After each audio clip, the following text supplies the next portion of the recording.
পতাকায় লালে লাল করণ দেখে সিপিএম প্রার্থীর মনোনয়নে গাড়ির মেলা।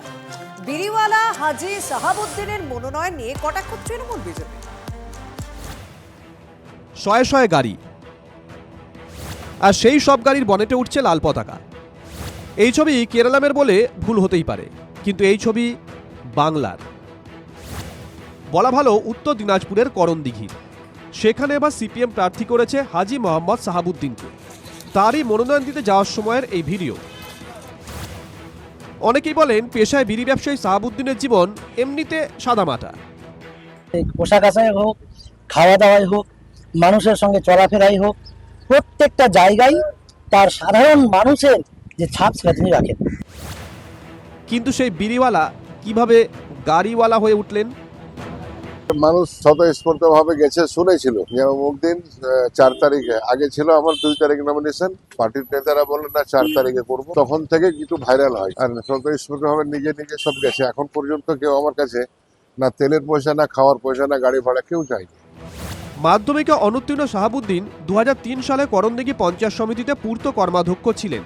2008 সালে তার স্ত্রী উত্তর দিনাজপুর জেলা পরিষদের সিপিএম এর সদস্যও ছিলেন। ভোটের ময়দানে নেমে শুরু থেকেই জয়ের বিষয়ে আত্মবিশ্বাসী সাহাবুদ্দিন। 211 ওয়ার্ড ঘুরেছে, এখন পর্যন্ত কেউ না করে। করণদিঘি কেন্দ্রে এবার চতুর্মুখী লড়াই। সেখানে সিপিএম এর হাজী সাহাবুদ্দিনের সঙ্গে লড়াই তৃণমূল কংগ্রেস প্রার্থী তথা বিদায়ী বিধায়ক গৌতম পালের। বিজেপি প্রার্থী করেছে বিরাজ বিশ্বাসকে, মুর্শিদ আলমকে প্রার্থী করেছে কংগ্রেস। পশ্চিমবঙ্গে সিপিএম একটা লুপ্তপ্রায় পার্টি। বিধায়ক সংখ্যা শূন্য। নমিনেশন ফাইল করতে আসলেন শয়ে শয়ে 4 চাকা 4 হুইলার গাড়ি। একটা সরল সিধা জীবনযাপনকারী মানুষ এইভাবে শয়ে শয়ে 4 চাকা বা 4 হুইলার গাড়ি নিয়ে তিনি নমিনেশন ফাইল করতে পারে? নমিনেশন যখন উনি মনোনয়নপত্র দাখিল করতে গেলেন, ওনার গাড়ির বহর দেখে, ওনার ওই মিছিলের খরচ দেখে বা বর্তমানে ওনার প্রচারের বাহার দেখে তো আমার তো মনে হয় না যে উনি একটা খুব সহজ সরল সিধা মানুষ। 24 লোকসভা ভোটের নিরিখে করণদিঘি বিধানসভায় 21,572 ভোটে এগিয়ে আছে বিজেপি।